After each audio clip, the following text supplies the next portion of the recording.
नमस्कार. मी प्रल्हाद कचरे. आपण पाहत आहात विधी साक्षरता.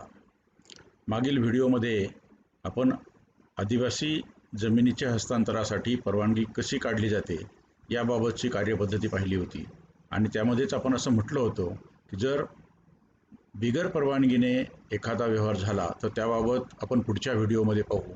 आज आपण विना परवानगीने आदिवासी जमिनीचं जर हस्तांतर झालं तर काय केलं जाऊ शकतं याबाबत चर्चा करणार आहोत. त्यामध्ये महत्त्वाचे जे मुद्दे आपल्याला चर्चा करायचे आहेत ते आहेत: विना परवानगी जर हस्तांतर कसं होतं, आदिवासीला जमीन प्रत्यार्पण म्हणजे परत करण्यासाठी काय काय कायद्यातल्या तरतुदी आहेत, हस्तांतर अवैध कसे ठरवले जाते, हे जमीन परत करण्याचं काम म्हणजे प्रत्यार्पणाचं काम कोण करू शकतो, त्या प्रत्यार्पणाची म्हणजे जमीन परत करण्याची कार्यपद्धती काय असते आणि त्याची अपिलाची किंवा पुनर्रक्षणाची म्हणजे ज्याला अपील किंवा रिव्हिजन म्हणतो त्याच्यासाठीची कार्यपद्धती काय आहे, हे मुद्दे आज आपण चर्चा करणार आहोत. आपण मागच्या वेळेस पाहिलं की डोंगर दऱ्यांमध्ये दुर्गम भागामध्ये आदिवासी राहतात. त्यांच्यामध्ये प्रचंड असाक्षरता असते, अज्ञान असतं, दारिद्र्य असतं. त्याचा गैरफायदा घेऊन अनेक वेळा खरेदी खत होतं, भाडेपट्टे केले जातात, अदलाबदल केली जाते, बक्षीसपत्र केली जातात, गहाणखत केले जातात, कुलमुखत्यारपत्र केले जातात, विकास करार केले जातात. हे जे कुलमुखत्यारपत्र आणि विकास करार हे जे दोन नवीन प्रकार आहेत त्यामध्ये जमीन मात्र कुलमुखत्यार म्हटल्यानंतर जो काम करतो तो बिगर आदिवासी असतो. प्रत्यक्षात कुलमुखत्यारपत्राच्या आधारावर काम करतो, तो प्रत्यक्ष धारण करतो, पोझिशन ठेवतो आणि जमीन आदिवासीच्या नावावर असते. त्यामुळे लवकर हे समजत नाही की हस्तांतर झालेलं आहे. तो पैसे देऊन मोकळा होतो आणि या पद्धतीने काम केले जातात. दुसरा आहे विकासाचा करार, ज्याला आपण डेव्हलपमेंट ॲग्रीमेंट म्हणतो, त्या पद्धतीने करतात. काही लोक रिलीज डीड, ज्याला हक्क स्वरूपपत्रक म्हणतात, त्याचा उपयोग करतात. काही लोक मृत्यूपत्राचा उपयोग करतात, काही लोक बक्षीसपत्राचा उपयोग करतात. तेव्हा निरनिराळ्या पद्धतीने, आणि म्हणून ह्या कायद्यामध्ये 36चा जो आहे त्याच्यामध्ये ऑर अदरवाईज असा एक शब्द वापरलेला आहे. म्हणजे त्यांनी कोणत्या मार्गाने हस्तांतर होऊ शकतो याचे उदाहरण दिलेत.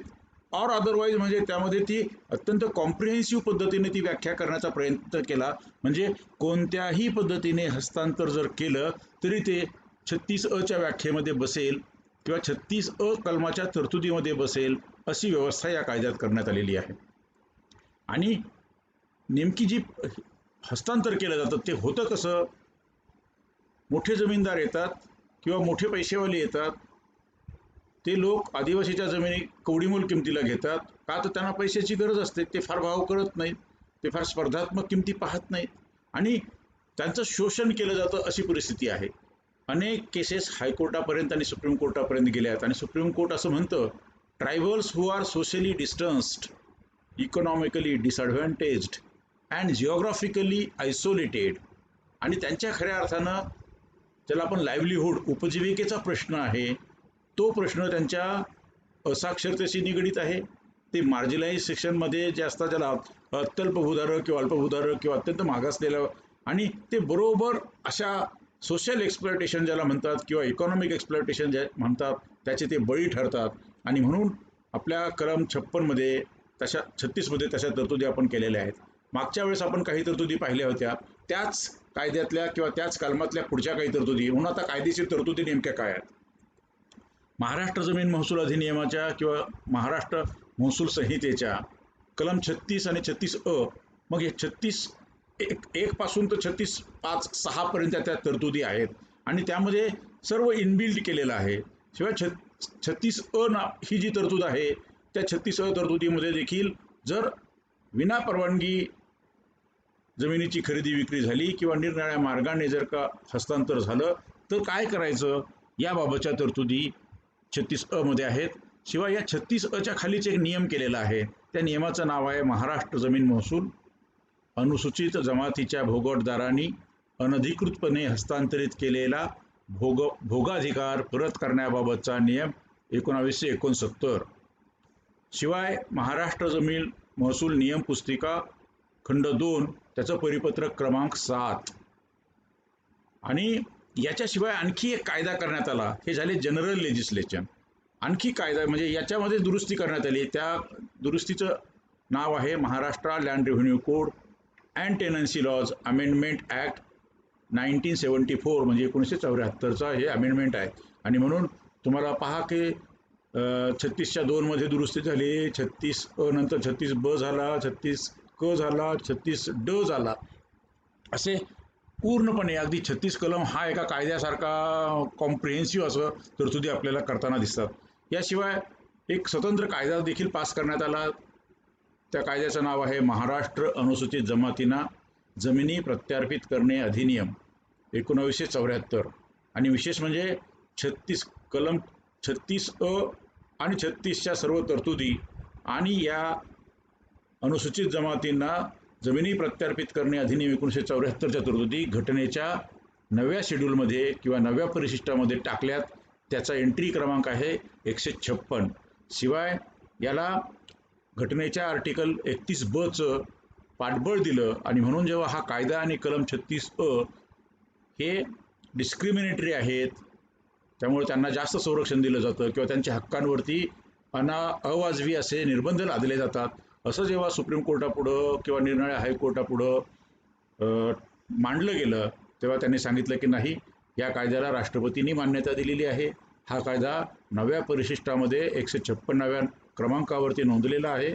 शिवाय या कायद्याला घटनेच्या आर्टिकल 31(ब)चं पाठबळ आहे. आणि म्हणून हे डिस्क्रिमिनेटरी नाही, उलट हा डिस्ट्रीब्युटिव्ह जस्टिस आहे. जे कोण आपल्या सोशलिस्टिक पॅटर्नमध्ये किंवा सोशलिस्टिक जी पॉलिटी आहे त्या पॉलिटीमध्ये जो काही न्याय ह्या लोकांना मिळाला पाहिजे होता, न्यायापासून वर्षानुवर्षे वंचित होते, ज्याला पण ऐतिहासिक अन्याय झाला होता, अशा लोकांसाठी हे करणं कायदेशीर आहे, हे घटनादत्त आहे. म्हणून या कायद्याला आता पूर्ण संरक्षण मिळालं. आणि त्यामुळं आता कोणत्याही ऑर्डरमुळे, कोणत्याही निकालामुळे किंवा कोणत्याही आक्रमणापासून आता हा कायदा मुक्त आहे.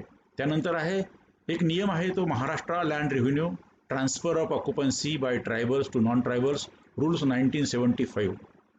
म्हणजे आता आपण जमीन महसूल अधिनियमातील 36 पाहिलं, त्याच्या खालचा 1969चा नियम पाहिला, त्यामध्ये झालेली टेनन्सी लॉची amendment, revenue code and tenancy लॉची 1974ची अमेंडमेंट पाहिली, महाराष्ट्र जमीन महसूल नियम पुस्तिका खंड 2 मधील परिपत्रक 7 पाहिलं, 1974चा हा Maharashtra restoration of lands to schedule tribes act 1974 हा पाहिला. नंतर त्याच्या खालचा जो नियम आहे Maharashtra land revenue transfer of occupancy by tribals to non tribals rules 1975 पाहिले. आणि जेव्हा अनधिकृतपणे जमिनीत धारण करणारा जो कोणी नॉन ट्रायबल असेल, त्याला जमिनीतनं बाहेर काढण्यासाठी कलम 59 किंवा 242चा उपयोग केला जातो. तेव्हा असं हे जे काही संपूर्ण कायद्याची चौकट आहे, ज्याला आपण लिगल फ्रेम म्हणतो, ही आपण बेकायदेशीर किंवा अवैधपणे जर अनधिकृतपणे व्यवहार झाले तर त्याच्यासाठी वापरले जाते. आणि म्हणून हे सर्व नियम किंवा हे सेक्शन्स आणि या कायद्यातल्या तरतुदी वाचणं हे अत्यंत महत्त्वाचं आहे. आता हा जो 1974चा नियम आहे, महाराष्ट्र अनुसूचित जमातींना जमिनी प्रत्यार्पित करण्यासाठी 1974ला जो नियम झाला, त्या नियमामध्ये 1 एप्रिल 1957 पासून तर 6 जुलै 1974पर्यंत या कालावधीमध्ये ज्या आदिवासी खातेदारांच्या जमिनीचे बिगर आदिवासीकडे कोणत्याही प्रकारचे हस्तांतरण, शब्द काय वापरला, कोणत्याही प्रकारचे हस्तांतरण झाले असल्यास सदर जमीन संबंधित मूळ आदिवासी खातेदार किंवा त्यांचे वारसास प्रत्यार्पित करण्यासाठी त्यांनी 3 वर्षाची मुदत दिली होती. म्हणजे जर व्यवहार झाला त्या तारखेपासून त्या अर्जदाराने 3 वर्षाच्या आत अर्ज केला, तशी तर पूर्वी ही अमेंडमेंट होण्यापूर्वी 36मध्ये पण तरतूद अशीच होती की 2 वर्षात किंवा 3 वर्षात अर्ज केला तर, पण ऑन अप्लिकेशन होतं ते. आता नवी तरतूद अशी झाली, 3 वर्षाच्या आत मुदत दिली होती. आता ही सदर मुदतवाढ काय झालं, 1991मध्ये सुधारणा झाली या कायद्याला आणि पुढे 30 वर्षाची मुदतवाढ दिली. म्हणजे 74 पासून 30 वर्षे म्हणजे 2004 पर्यंत. आणि पुन्हा 2010ला त्याच्यामध्ये अमेंडमेंट झाली आणि आता 4 पासून 30 वर्ष म्हणजे 2034 पर्यंत ह्या सुविधा कायम आहेत किंवा या कायद्यातल्या तरतुदी कायम राहतील. तेव्हा आपण महाराष्ट्र जमीन महसूल कायद्यातल्या कलम 36, 36(अ), 36(ब), क, ड इथपर्यंत ज्या तरतुदी आहेत, या सर्व तरतुदीमध्ये जे लिहिलेलं आहे तेच जवळपास हा जो नवीन कायदा केला 1974ला महाराष्ट्र अनुसूचित जमातींना जमिनी प्रत्यार्पित करण्याचा, ज्याला आपण Maharashtra restoration of lands to tribals हा जो कायदा केला, त्या कायद्यामध्ये देखील जवळपास त्याच तरतुदी आहेत. मग नेमकं फरक काय? मग हा महाराष्ट्र लँड रेव्हेन्यू कोड वापरायचा का हा रेस्टोरेशनचा कायदा वापरायचा, हा प्रश्न. तेव्हा आपण कायद्यातल्या ह्या बारकावे समजून घेतले पाहिजेत. यातला बारकावा असा आहे की महाराष्ट्र जमीन महसूल कायद्यातल्या कलम 36 किंवा 36 अ ज्या तरतुदी आहेत, या तरतुदी जनरल लॉ म्हणून समजल्या जातात. त्या जनरल लॉ आहेत आणि त्या कधी झालेल्या आहेत? 1966ला 36 आला, 36 पण आला, 1, 2, 3, 4 सगळेच आले. त्यामध्ये फक्त काही दुरुस्त्या झाल्यात त्या 1974च्या ह्या ज्या रेव्हेन्यू लँड रेव्हेन्यू कोड आणि टेनन्सी लॉज अमेंडमेंट आला, जो 35वा कायदा 1974चा आहे, त्या कायद्याने आणखी दुरुस्त्या केल्यात. तरी देखील कायदा आहे 1966चा आणि हा जो नवीन कायदा आलेला आहे त्याला आपण Maharashtra restoration of land to tribals म्हणतो, 1974चा कायदा. आणि नेहमी कायद्याचं तत्व असं आहे, जो लॅटर असतो, जो नंतरचा असतो, जो सबसिक्वंट असतो, तो महत्त्वाचा असतो. आणि हा विशेष कायदा आहे. हा फक्त आदिवासींच्या जमिनी प्रत्यार्पित करण्यासाठी किंवा अनधिकृत झालेले जे व्यवहार आहेत त्या व्यवहाराच्या संदर्भात तरतुदी या कायद्यात आहेत. म्हणजे हा एक तर स्पेशल ॲक्ट आहे. महाराष्ट्र लँड रेव्हेन्यू कोडमधल्या तरतुदी ह्या जनरल ॲक्टमधल्या तरतुदी आहेत. 2, हा कायदा नंतरचा आहे. त्यामुळं जेव्हा पहिला असतो आणि नंतर काही होतं आणि त्याच्यात सारखेपणा असतो, तेव्हा पहिला ॲब्रॉगेट होतो आणि जो नवीन आहे तो अस्तित्वात राहतो. त्यामुळं हा जवळपास याच्यामध्ये 36 आणि 36 ह्या कायद्याला ओव्हरराईड करतील अशा तरतुदी आहेत. पण ह्या अत्यंत जनकल्याणकारी सवलती असल्यामुळे किंवा जनकल्याणकारी तरतुदी असल्यामुळे या दोन्ही तरतुदी सारखेपणानं वापरल्या जातात. फक्त या दोन्हीमध्ये काही काही छोटे छोटे बारकावे आहेत ते आपल्याला समजावून घ्यायला लागतील. तेव्हा हे कायद्याची फ्रेम जी आपल्याला आपण सांगितली ती आपण पहा. पुन्हा एकदा सांगतो की सुरुवातीची जी पोझिशन होती ती 1/4/57 पासून तर 6/7/74 पर्यंत, म्हणजे 30 वर्षासाठी ही जी कायद्याची तरतूद होती ती 1975च्या कायद्याने, म्हणजे 74 जो कायदा आहे त्याप्रमाणे आली होती. त्यानंतर 1991ला दुरुस्ती झाली 6 जुलै 74 पासून तर 6 जुलै 2004 पर्यंत याची 30 वर्षाची मुदत वाढवली गेली. आणि त्यानंतर 2010ला जी तरतूद झाली त्यामध्ये 6 जुलै 2004 पासून तर 6 जुलै 2034 पर्यंत ही मुदत वाढवली. म्हणजे आता 30 वर्षामध्ये, म्हणजे आता 3 वर्षाचं जे काही बंधन होतं ते बंधन पण निघून गेलं. आणि इथे अर्ज करण्यासाठी आतापर्यंत अर्ज करावे लागत होते, आता अर्ज किंवा कलेक्टर सोमोटो करेल अशी तरतूद ह्या नव्या कायद्यांमध्ये आली. तेव्हा ही जबाबदारी आता जिल्हाधिकाऱ्यांवर टाकलेली आहे. जिल्हाधिकाऱ्यांनी पूर्ण जिल्ह्यामध्ये अशा अनधिकृतपणे झालेल्या प्रकरणांचा आढावा घ्यावा. हे नेमकं का असा कायदा करावा लागला, हा खरा महत्त्वाचा प्रश्न आहे. त्याचं कारण आहे की बऱ्याच लोकांनी कायद्याच्या चौकटीत राहून कायद्याच्या बाहेर जाऊन काम केलेलं असल्याचं निदर्शनास आलं. 3 मार्च 1971ला राज्य सरकारने एक समिती नेमली, आमदारांची समिती होती, आणि त्यांना सांगितलं, त्या समितीला जे TOR दिला, टर्म्स ऑफ रेफरन्स दिले, त्यांना सांगितलं की या आपल्या महाराष्ट्र लँड रेव्हेन्यू कोड 36 आणि 36मध्ये इतके संरक्षण दिले आहेत तरी देखील आदिवासींचं खूप मोठं शोषण होतं आहे असं लक्षात आलं. त्यांनी पूर्ण महाराष्ट्रभर जिल्ह्यांमध्ये बैठका घेतल्या, माहिती घेतली. पूर्ण जिल्ह्यामधून, पूर्ण तालुक्यांमधून ज्या ज्या ठिकाणी आदिवासी राहतात, आदिवासींच्या जमिनी आहेत, आणि त्यांच्या असं लक्षात आलं की प्रचंड मोठ्या प्रमाणावरती हस्तांतरं झालेली आहेत आणि हस्तांतरं होत आहेत. म्हणजे महाराष्ट्र लँड रेव्हेन्यू कोडच्या कलम 36मधील ज्या तरतुदी होत्या त्या आदिवासीचं घटनात्मक जे संरक्षण करण्याची जबाबदारी आहे ते पार पाडण्यामध्ये पुरेशा नाहीत. आणि म्हणून त्यांनी जो अहवाल राज्य शासनाला सादर केला त्या अहवालामध्ये त्यांनी लिहिलं की ह्या तरतुदी आणखी सक्त करण्याची गरज आहे किंवा याच बाबतीत एक विशेष कायदा करण्याची गरज आहे. आणि त्याच्या आधारावरती हा कायदा करण्यात आला. आणि म्हणून आपण पहा की मग आपण हे का पाहतो की त्यांनी 1/4/57 पासून का झालं, बऱ्याच वेळा चौकटीत राहून असं काम का केलं गेलं. तुम्ही पाहिलं असेल की मागं जेव्हा आपण व्हिडिओ केला, पहिला व्हिडिओ, त्यामध्ये आपण पाहिलं की 5 वर्षापर्यंतचे लिजेस हे जिल्हाधिकारी देऊ शकत होते.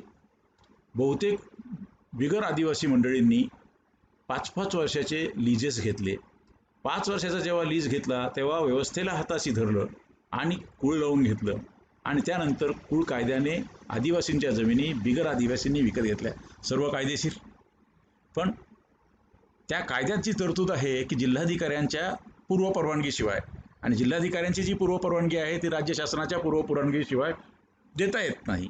जेव्हा कोर्टात एखादी डिक्री होते आणि विकायचं असतं तेव्हा देखील कोर्टाच्या डिक्रीद्वारे विकायचं असेल तरी देखील जिल्हाधिकाऱ्यांची पूर्वपरवानगी आणि ती राज्य शासनाच्या पूर्वसंमतीने दिलेली अशी असली पाहिजे. मात्र कुळ कायद्याच्या मार्फत ज्या विक्र्या म्हणजे जमिनीचं हस्तांतर झालं आणि ते नेमकं टिलर्स डे बघा, हे तिथं 1/4/57 हा टिलर्स डे आहे.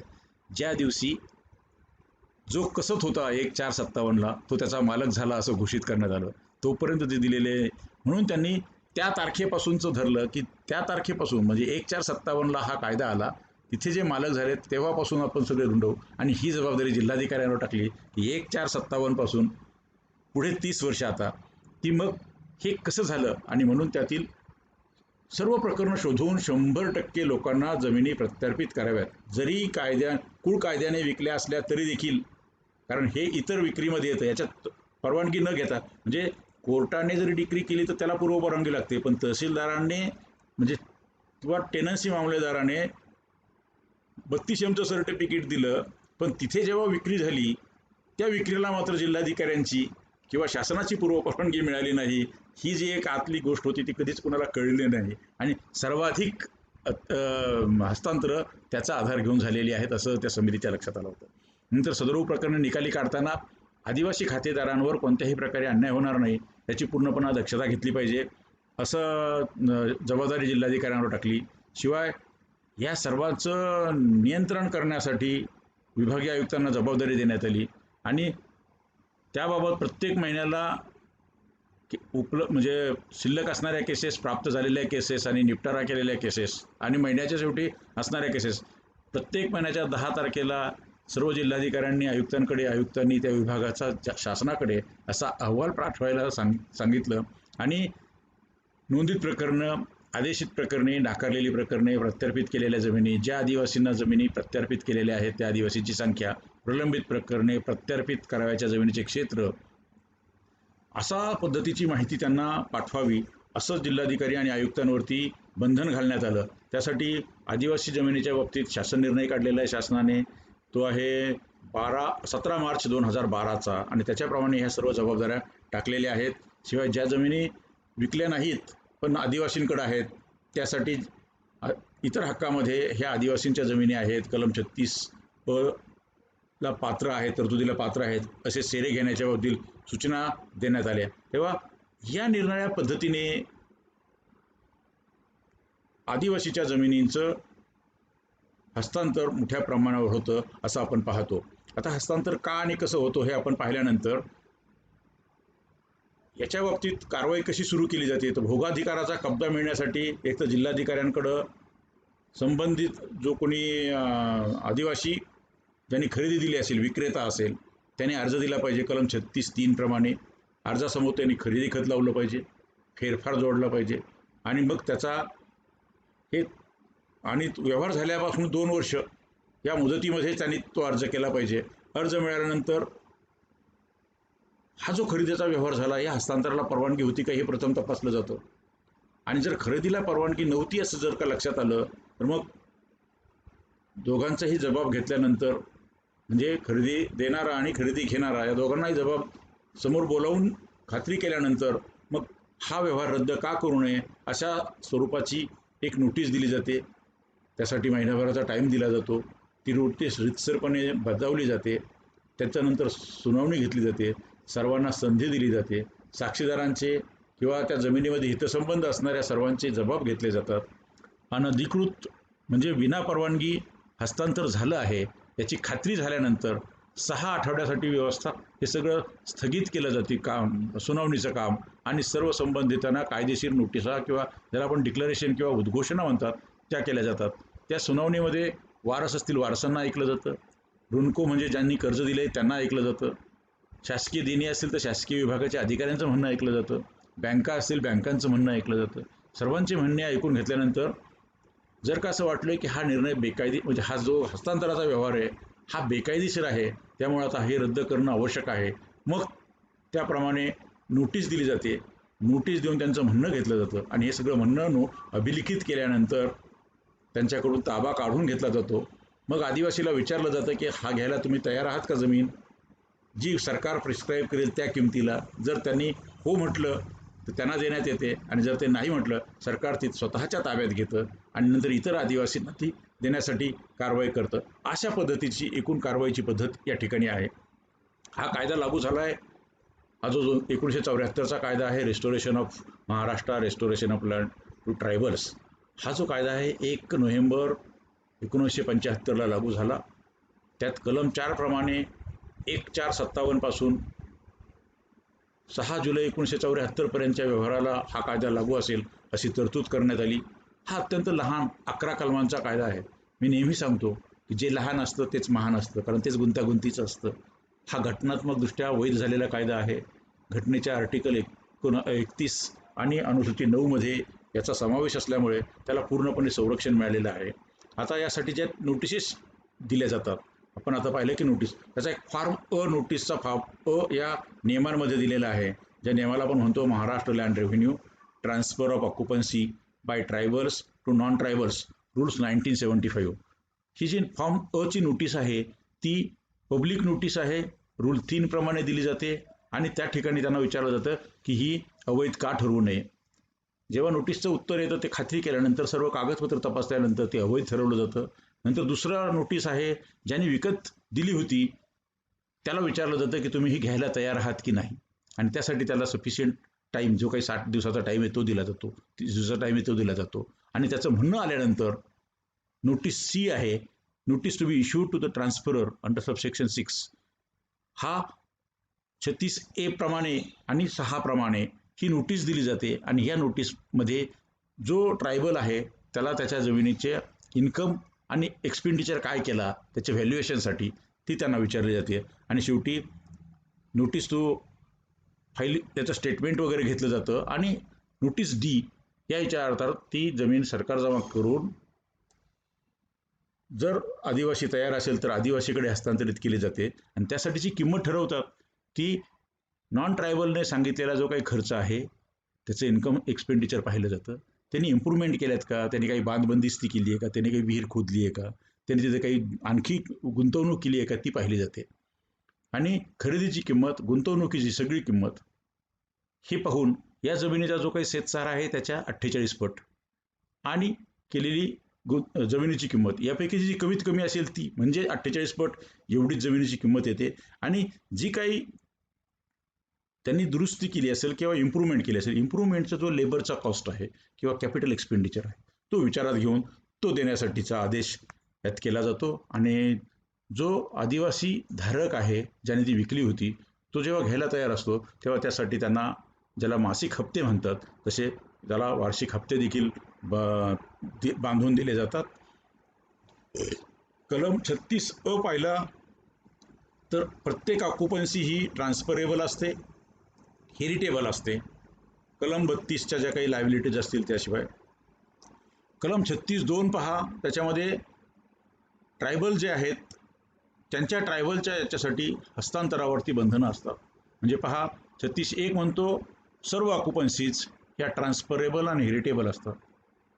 36(2) म्हणतो ह्या ऑक्युपन्सीज जरी ट्रान्सफर असल्या तरी अपवाद काय आहे, आदिवासींच्या जमिनी परवानगीशिवाय हस्तांतरित करता येणार नाहीत, त्या हेरिटेबल राहतील. म्हणजे त्या एक खातेदार वारला तर त्याच्या वारसानं जातील, पण त्या विकायच्या असतील, त्या हस्तांतरित करायच्या असतील तर मात्र सरकारची परवानगी लागते. 36(3) काय म्हणतो, 36(3) म्हणतो एखादा ऑक्युपंट जेव्हा विकतो, विना परवानगी विकतो, तेव्हा सोमोटो कलेक्टर त्याच्या दखल घेऊ शकतात किंवा ऑन ॲप्लिकेशन दखल घेऊ शकतात. आणि 30 वर्षापूर्वीपर्यंतचे जे व्यवहार असतील असे व्यवहार देखील त्यामध्ये ट्रीट केले जातात. आणि त्या ट्रायबलकडून जमीन काढून घेऊन ती जमीन नॉन ट्रायबलकडून काढून घेऊन ती जमीन ट्रायबलला दिली जाते. पण दरम्यानच्या काळामध्ये ही कारवाई होण्यापूर्वी जर का एखादं ॲक्विजिशन झालं आणि त्या नॉन ट्रायबलकडं जमीन असताना त्याची जमीन काहीतरी ॲक्विजिशनमध्ये गेली आणि ही जमीन गेल्यानंतर तो अगदी भूमिहीन होईल अशी जर परिस्थिती असेल तर मग अर्धी जमीन काढून घेतली जाते, अर्धी जमीन त्याच्याकडे ठेवली जाते. आणि ज्या ठिकाणी खातेदार तयार नाही आहे, म्हणजे आदिवासी जमीन घ्यायला तयार नाही आहे, अशा वेळेस ती जमीन गव्हर्नमेंटमध्ये व्हेस्ट होते आणि मग गव्हर्नमेंट त्या गावात किंवा गावापासून 5 किलोमीटरच्या परिसरामध्ये जे आदिवासी असतात त्या आदिवासींना ती जमीन ऑफर करतात आणि त्या जमीन ऑफर केल्यानंतर जी किंमत येईल ठरवली जाईल आणि नॉर्मली किंमत किती असते ती अमाऊंट असते equal to 48 times of the assessment म्हणजे शेतसाऱ्याच्या 48 पट आणि जर काही इम्प्रूव्हमेंट असेल तर त्या इम्प्रूव्हमेंटची कॉस्ट अशा पद्धतीनं ह्या जमिनीचं व्यवस्थापन केलं जातं आणि या जमिनी बिगर आदिवासीकडून काढून आदिवासीकडं पूर्ववत दिल्या जातात. फक्त आदिवासीकडे पूर्ववत देत असताना हे पाहिलं जातं की त्यांनी दरम्यानच्या काळात आणखी नवीन जमीन अक्वायर केली का आणि त्याची जमीन इकॉनॉमिक होल्डिंग नावाचा एक व्याख्या कुळ कायद्यामध्ये आहे.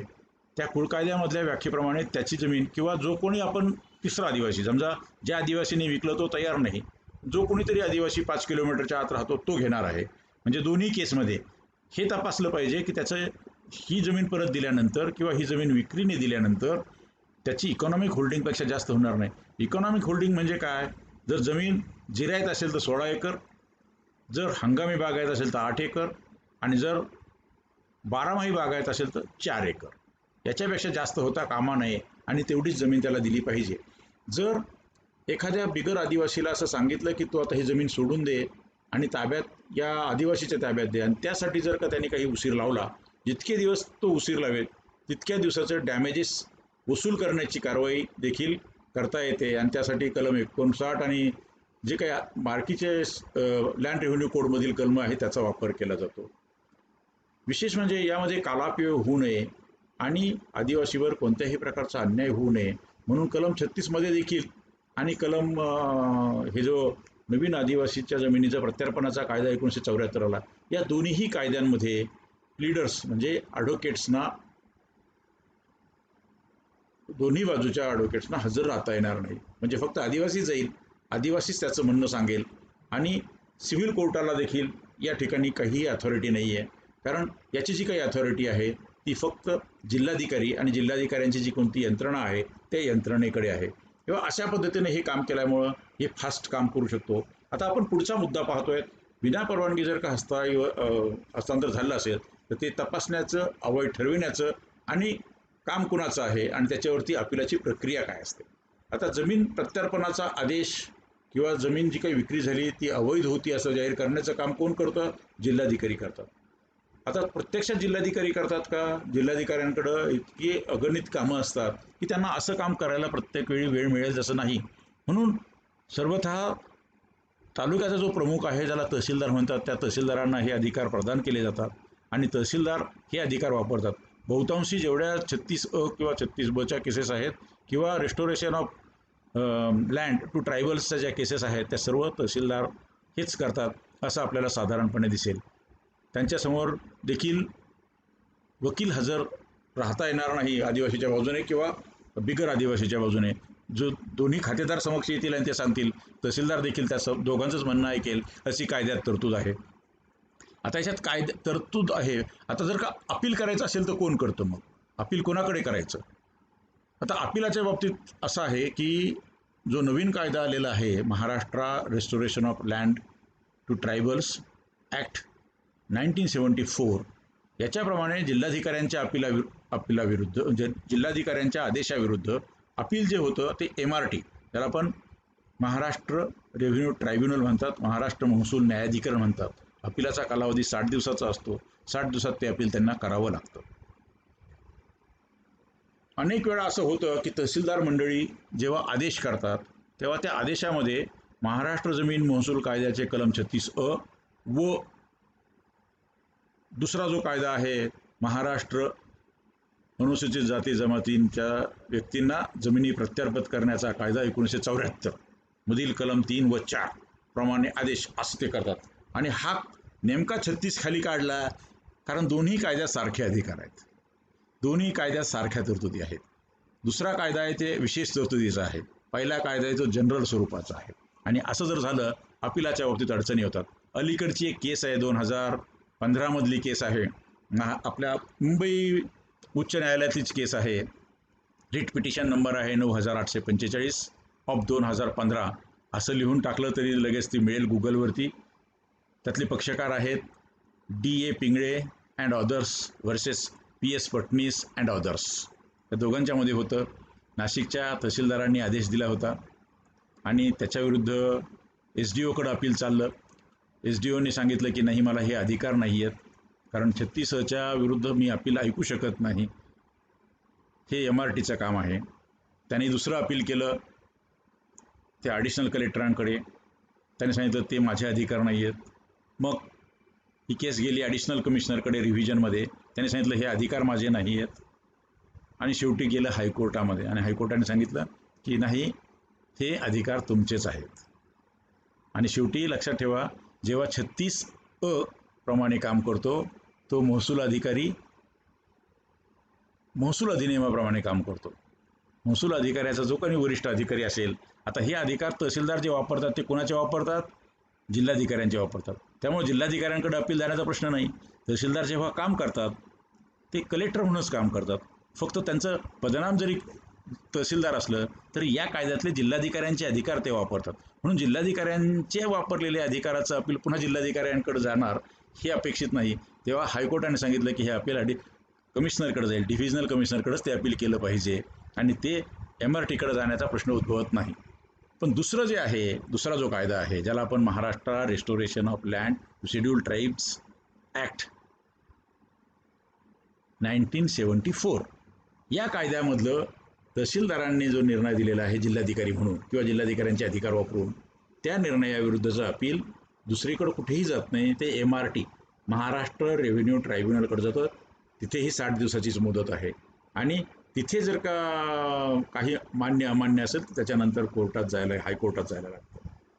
मात्र अपील झालं नाही, म्हणजे MRTकडे कोणी अपिलात गेलं नाही, तर मात्र ते कमिशनर रिव्हिजनमध्ये मागू शकतात. डिव्हिजनल कमिशनर किंवा शासन देखील रिव्हिजनमध्ये ते आदेश फिरवू शकतात किंवा त्यामध्ये बदल करू शकतात किंवा ते तपासू शकतात, असं आपल्याला या ठिकाणी दिसतं. त्याला आपण रिव्हिजन असं म्हणतो. तेव्हा 36A प्रमाणे आदेश केले असतील तर मात्र नियमित पद्धतीने जे अपील आहे ते अपील केलं गेलं पाहिजे आणि ते अपील आयुक्तांना, विभागीय आयुक्तांकडे जातं पहिलं अपील, दुसरं अपील शासनाकडे.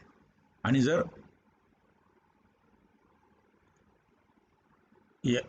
जो रेस्टोरेशनचा ॲक्ट आहे 1974च्या, त्या ॲक्टप्रमाणे जिल्हाधिकाऱ्यांचे पॉवर वापरून तहसीलदारांनी आदेश दिला असेल 60 दिवसाच्या आत जे पहिलं अपील जातं ते MRTकडे जातं आणि MRTचा निर्णय मान्य नसेल तर हायकोर्टात जावं लागतं. जर MRTकडे अपील झालं नाही तर मात्र शासन किंवा विभागीय आयुक्त किंवा अप्पर विभागीय आयुक्त 3 वर्षाच्या कालावधीमध्ये कधीही, म्हणजे जेव्हापासून हा निर्णय झाला असेल तहसीलदारांच्या निर्णयापासून 3 वर्षाच्या कालावधीमध्ये, म्हणजे हे टाईम लिमिट फार महत्त्वाचे आहे, ते पुनरीक्षण करू शकतात. त्यानंतर मात्र पुनरीक्षण करणं कायद्याने योग्य ठरणार नाही. अशा पद्धतीचा हा अत्यंत साधा आणि सोपा कायदा, तसा कायदा सोपा आहे आणि खूप मोठ्या प्रमाणावरती आपण पाहतो की असे व्यवहार होतात. इतका चांगला कायदा असून देखील, 30 वर्षाच्या बाबतीत संरक्षण दिलेलं असून देखील, सर्व यंत्रणा त्या कामावर असून देखील आपण पाहतो की अजूनही बेकायदेशीर व्यवहार होत आहेत. आजही आपल्याला दिसेल की असंख्य बेकायदेशीर व्यवहार निर्णय या ठिकाणी होत आहेत. तुम्ही मोठमोठी शहरं पहा, मुंबई असेल, ठाणे असेल, नाशिक असेल, अहमदनगर असेल, पुणे असेल, त्या आजूबाजूचा जो परिसर आहे की ज्या ठिकाणी आदिवासी राहतात, त्या ठिकाणी आदिवासींच्या जमिनी अशा निरनिराळ्या क्लुप्त्या करून कायद्यात बसून देखील लोकांनी गैर आदिवासीकडे किंवा बिगर आदिवासीकडे, नॉन ट्रायबलकडे गेलेली आहे आणि त्या ठिकाणी तुम्हाला पंचतारांकित फार्म हाऊसेस उभे असलेले दिसतील. अत्यंत दिमाखानं उभे असलेल्या फार्म हाऊसमध्ये कुठेतरी कोपऱ्यामध्ये एका झोपडीमध्ये तो बिचारा आदिवासी बसलेला असतो किंवा आदिवासी राहतो आणि तो या सर्वांची नोकरी आणि त्यांची चाकरी करताना दिसतो. जिथे जमीन मालक आहे त्याला स्वतःला चाकरी करावी लागते. मला असं वाटतं जेव्हा घटना आणि निरनिराळे कायदे इतकं चांगलं संरक्षण देतात तेव्हा त्या कायद्यांची अत्यंत चांगली काटेकोरपणे अंमलबजावणी होणं हे अत्यंत महत्त्वाचं असतं. म्हणजे जर याचा सार पाहायचा असेल तर कलम 36 प्रमाणे कुठलीही ऑक्युपन्सी हेरिटेबल आणि ट्रान्सफरेबल असते.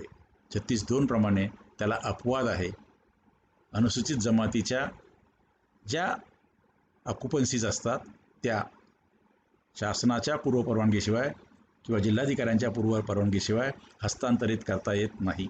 हस्तांतर या शब्दाची व्याख्या अत्यंत व्यापक आहे आणि ह्या कायद्यातील तरतुदी किंवा 36 आणि 36(2) मधील तरतुदी ह्या अपुऱ्या वाटल्यामुळे एक नवीन कायदा करण्यात आलं 1974ला. त्याला आपण Maharashtra restoration of lands to scheduled tribes असं आपण म्हणतो. 1974चा कायदा, आणि तो 30 वर्षाच्या काळासाठी पहिल्या 30 वर्षाचं संरक्षण दिलं, त्याच्यानंतरच्या 30 वर्षाच्या व्यवहारांना संरक्षण दिलं, आणि आता 2034पर्यंत संरक्षण हे चालू आहे. तेव्हा आज या आपल्या व्ह्युअर्समध्ये किंवा सबस्क्रायबर्समध्ये जे कोणी असे लोक असतील की ज्यांना या कायद्याचा खूप अभ्यास करायचा, हे जे मी मुद्दे सांगितले त्याच्या आधारावर आपण गुगलमधून किंवा निर्णय सोर्सेसमधून माहिती मिळवली तर अधिक आपल्याला अभ्यास करता येईल. यावरती हायकोर्टामध्ये खूप केसेस झाल्यात, असंख्य केसेस झालेले आहेत, सुप्रीम कोर्टामध्ये देखील केसेस गेलेले आहेत, आणि या दोन कायद्यांचा फार सुंदरसा अर्थ लावण्याचा प्रयत्न केलेला आहे. जेव्हा म्हणून आपल्याला आदिवासींची हितसंरक्षणाची जबाबदारी येत असेल, किंवा आदिवासी म्हणून कुणाला हितसंरक्षण स्वतःच्या हिताचं संरक्षण करायचं असेल, किंवा गुंतवणूकदार असेल आणि त्याला अशा जमिनी घेण्याची इच्छा असेल, तेव्हा या सगळ्या बंधनांचं, या निर्बंधांचा अभ्यास असला पाहिजे. म्हणून हा मुद्दाम व्हिडिओ आपण केलेला आहे. यात आणखी काही नवीन मुद्दे समजून घ्यायचे असतील जरूर आपण आपल्या शंका कॉमेंट्सच्या माध्यमातून माझ्यापर्यंत पाठवा. आपला ईमेल ॲड्रेस त्याच्यामध्ये टाकायला विसरू नका, म्हणजे वैयक्तिक काही मुद्दे असतील तर ईमेलवर टाकता येतील, आणि सार्वजनिक हिताचे जे काही तुमच्या सूचना असतील किंवा प्रश्न असतील त्याच्यावरती पुढच्या व्हिडिओमध्ये आपल्याला चर्चा करता येऊ शकेल. मी आज इथे थांबतो. आपल्याला जर हा व्हिडिओ आवडला असेल तर आपण लाईक करा, सबस्क्राईब केलं नसेल तर सबस्क्राईब करा.